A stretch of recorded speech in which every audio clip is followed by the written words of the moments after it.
सभी को प्रणाम। सबका जीवन खूब खूब मंगलमय हो, सभी सुखी हो। और आज हम स्वाध्याय के पड़ाव पे 17वें दिवस पे आ गए हैं और आज डेट भी 17 है और हम भी 17 तारीख का थॉट पढ़ रहे हैं कि गुरुदेव हमें आज क्या सिखाना चाहते हैं। तो हे परम पूज्य गुरुदेव, हे परम वंदनीय माता जी, हृदय की अनंत गहराइयों से आपका आवाहन, आपके दिव्य संरक्षण में आप जो सिखाना चाहते हैं और जिन आत्माओं को सिखाना चाहते हैं उन सब तक ये वीडियो पहुँचे, ये विचार पहुँचे और आइए हम उसे अपने जीवन में उतार सकें, ऐसी आपसे प्रार्थना है। तो आज गुरु जी क्या कह रहे हैं? सुख दुखों के ऊपर स्वामित्व। सुख और दुखों के ऊपर स्वामित्व कहने का भाव ये है, स्वामी कौन होता है? जो ऑर्डर देता है, जिसकी आज्ञा लेकर ही लोग काम करते हैं। तो सुख हो या दुख हो, हर परिस्थिति में अपने आप को उस पर स्वामित्व अपना बनाए रखें। अगर हम उसके दास बन जाते हैं, हम अपने सुख के दास बन जाते हैं, तो जब हमारी परिस्थिति में, जब हमारे सिचुएशन में बहुत सारा सुख होगा तब हम बहुत उत्साहित होंगे, बहुत खुश होंगे। और जब अचानक हमारे जीवन में दुख आ जाएगी तो हम बिल्कुल अनकंट्रोल हो जाएंगे, इतना ज़्यादा घबराएंगे, कुछ नहीं सोचिएगा क्या करना है क्या नहीं करना है, एकदम से अपोजिट माइंड हो जाएंगे। तो जब हम स्वामित्व बना लेते हैं सुख के भी और दुख के भी ऊपर, तो हम दोनों सिचुएशन में जब दुख की घड़ी आती है तो हम मान लेते हैं कि आज सुख है तो कल दुख होगा, कल दुख है तो आज सुख होगा। तो सुख के बाद दुख, दुख के बाद सुख, यही जीवन का पड़ाव है, आते ही रहता है। तो हमें एक सहन करने की शक्ति मिलती है, हमें धैर्य मिलता है, पेशेंस मिलता है। जब हमारी दुख की घड़ी आती है तो हम पेशेंस के साथ उस दुख को सहते हैं और उस दुख में, उस विपरीत परिस्थिति में कैसे हमें उबरना है उस पर हम काम करते हैं जब हम स्वामित्व जमा लेते हैं। जब हम अति सुख में होते हैं तो बहुत ज़्यादा उत्साहित ना होके, उतावला ना होके, एक बैलेंस वे में रहते हैं कि हाँ ये घड़ी भी आई है तो हम इसका लाभ एक बैलेंस वे में उठाएं। ये नहीं कि बहुत उतावला होके किसी के साथ अहित कर देना, तो एकदम से इतना उतावला हो जाना कि फिर उस सुख में का भी अच्छे से भोग ना कर पाना। एक होता है ना, बहुत उतावला होना भी आपको आपकी खुशियों से दूर ले जाता है। तो आगे गुरु जी क्या लिखते हैं? तुम सुख दुख की अधीनता छोड़ उनके ऊपर अपना स्वामित्व स्थापन करो और उसमें जो कुछ तुम्हें उत्तम मिले उसे लेकर अपने जीवन को नित्य नया रस युक्त बनाओ। आगे लिखते हैं कि जीवन को उन्नत करना ही मनुष्य का कर्तव्य है, इसलिए तुम भी जो उचित समझो सो मार्ग ग्रहण कर इसे कर्तव्य को सिद्ध करो। क्या लिखते हैं गुरु जी? कि लिखते हैं कि तुम सुख दुख की अधीनता को छोड़कर स्वामित्व स्थापन करो अपने अंदर, जो कि अभी बात किया हमने। और जीवन को क्या करना है कि नित्य नया रस युक्त बनाओ। जीवन में चाहे सुख आए चाहे दुख आए, पतझड़ हो, फुलवारी हो, हरा भरा मौसम आए या पतझड़ हो, लेकिन हमारा जीवन में एक लक्ष्य ये होना चाहिए कि हम अपने जीवन को नित्य नया रस में डुबोते चलें। कुछ नया सीखना, कुछ नया प्राप्त करना, कुछ नया जानना, कुछ नया जानने की इच्छा रखना। कहते हैं ना, जीवन पर्यंत सीखना होता है। कभी ये नहीं सोचना चाहिए कि हमें तो बहुत आता है। हमेशा सोचिए हमें बहुत कुछ अभी सीखना है। तो हमें ये नया नया रस अपने जीवन में लाना चाहिए, अच्छाइयों का, सद्गुणों का। और इससे क्या होगा? दुख आएगी भी तो चली जाएगी, सुख आएगा जाएगा, दुख आएगा जाएगा। हम क्या करेंगे? हम अपने आप को नया नया कुछ रसयुक्त सीखने में लगा के रखेंगे तो जीवन का परमानंद आएगा और हमारी पर्सनालिटी मेटेरियलिस्टिक चीज़ों में भी, संसारिक जगत में भी विकसित होगी। आगे लिखते हैं गुरुजी कि इसलिए तुम भी जो उचित समझो सो मार्ग ग्रहण कर इस कर्तव्य को सिद्ध करो। कहते हैं कि मनुष्य का कर्तव्य है कि वो उचित मार्ग ग्रहण करे और कर्तव्य को सिद्ध करे। हम सबको ये नॉलेज है, मनुष्य ही एक ऐसा प्राणी है जिसको सबको नॉलेज है कि हमारे लिए क्या श्रेष्ठ है, क्या गलत है। हम सब जानते हैं और जानते हुए भी हम गलत करते हैं। हम जानते हैं कि रील देखना अच्छी बात नहीं है। हम जानते हैं कि बाहर का खाना अच्छी बात नहीं है। हम जानते हैं कि समय बर्बाद करना अच्छी बात नहीं है। हम सब जानते हैं, लेकिन जानते हुए भी हम इतना भटक जाते हैं कि जब रात को सोते हैं तो हमें अंदर से एक गिल्ट होना चाहिए कि आज हमने पूरा दिन किया क्या। जिस दिन आप अपने आप से ये सवाल करने लगेंगे ना कि आज का पूरा दिन बीत गया, मैंने क्या किया, ऐसा क्या किया जो लगे कि मैंने समय का सदुपयोग किया, जो लगे कि मुझे आज जीवन मिला था तो मैंने उसको जी लिया। तो जब ये सवाल उठने लगेगा, उसी दिन से हमारा सुधार होना शुरू हो जाएगा। बाहर आपको कोई नहीं जानता कि आप कितने सक्सेस हैं, नहीं हैं, लेकिन यकीन मानिए आप अपने समय का सदुपयोग करना सीख जाएंगे तो आपसे बड़ा सक्सेसफुल व्यक्ति कोई भी नहीं है।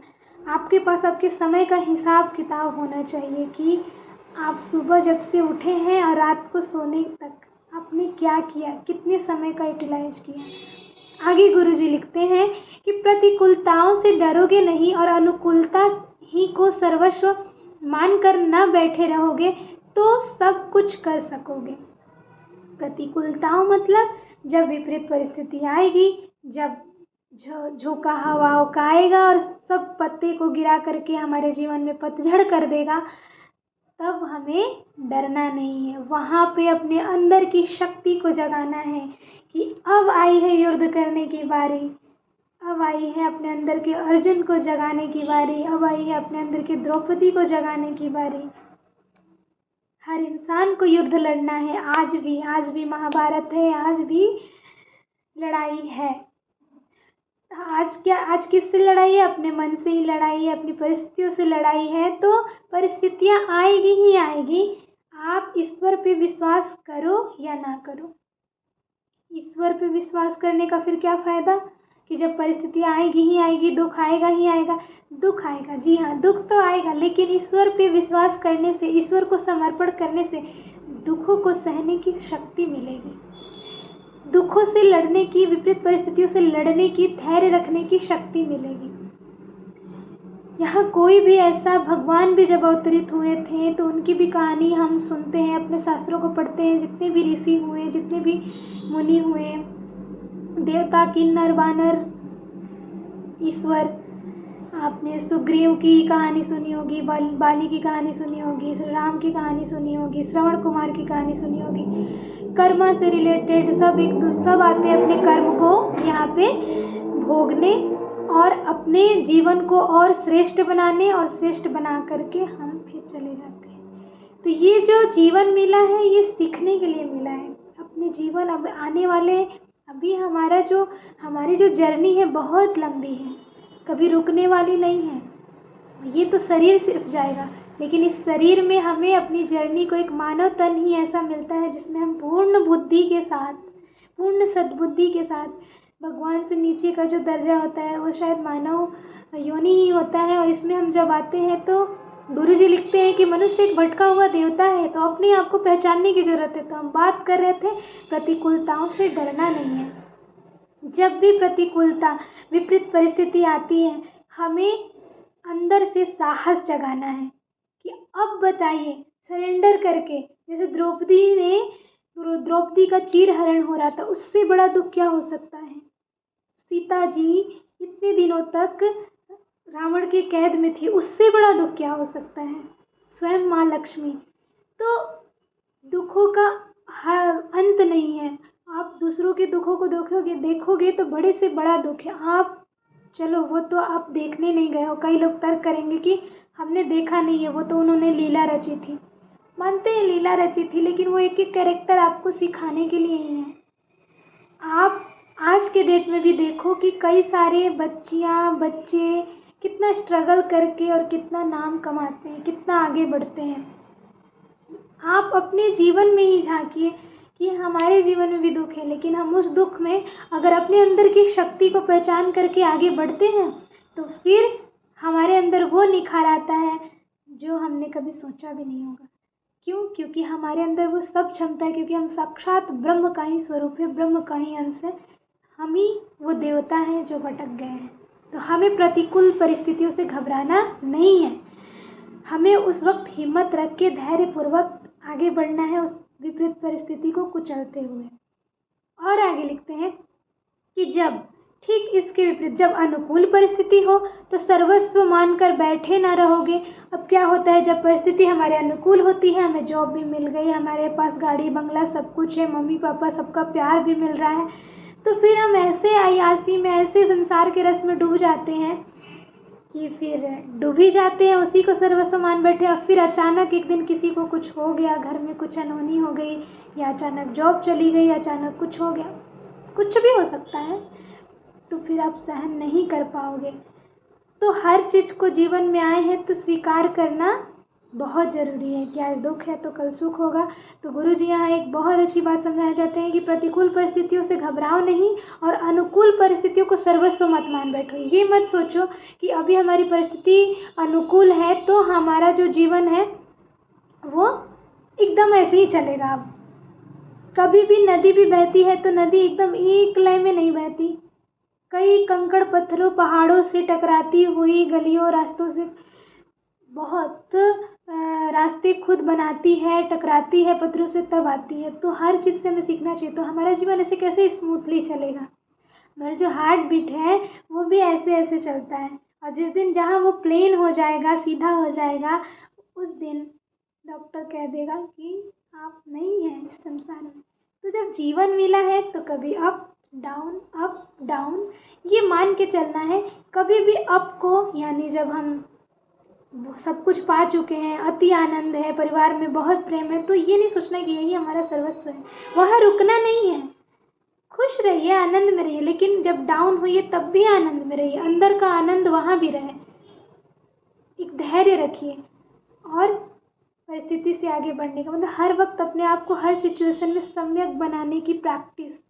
ये नहीं कि एक दिन में हो जाएगा, लेकिन प्रैक्टिस करेंगे तो ज़रूर एक जीवन का आनंद ही अलग आएगा, बहुत ही अलग, इतना अलग आएगा कि आपको खुद भी आएगा और आप दूसरों की भी प्रॉब्लम को सॉल्व कर सकते हैं। आपके पास कई लोग, अगर कोई आता है कि मैं क्या करूं, बहुत बेचैन हूं, कई लोग छोटी छोटी बातों में बेचैन हो जाते हैं, बहुत बेचैन हो जाते हैं। क्यों? उनके अंदर बिल्कुल सहन शक्ति नहीं है। अपने अंदर की सहन शक्ति हम अपने साथ बैठकर, अपने आप को पहचान कर, अपने जीवन को समझकर ही जगा सकते हैं। आगे लिखते हैं गुरुजी कि जो मिले उसी से शिक्षा ग्रहण कर जीवन को उच्च बनाओ। जो मिले, कितनी अच्छी बात है, जो मिले, यानी आप नदी किनारे बैठे हो, आप अपने किसी रिलेटिव के पास बैठे हो, आप कहीं भी बैठे हो, आपके घर में आपको पैसों की कमी है, आपको बहुत पैसा है, आपके घर में पैसा रहते हुए भी आपके पास कोई दुख सुख बांटने वाला नहीं है, कोई बात करने वाला नहीं है, आप अकेला फील कर रहे हो। हर सिचुएशन, हर व्यक्ति, हर एक परिस्थिति से आप सीख सकते हो। तो सीखने की कोशिश करिए, गहरी नज़र से उस चीज़ को, उस सिचुएशन को देखिए। आगे लिखते हैं गुरुजी कि यह जीवन ज्यों ज्यों उच्च बनेगा त्यों त्यों आज जो तुम्हें प्रतिकूल प्रतीत होता है वह सब अनुकूल दिखने लगेगा और अनुकूलता आ जाने पर दुख मात्र की निवृत्ति हो जाएगी। कितनी प्यारी बात है।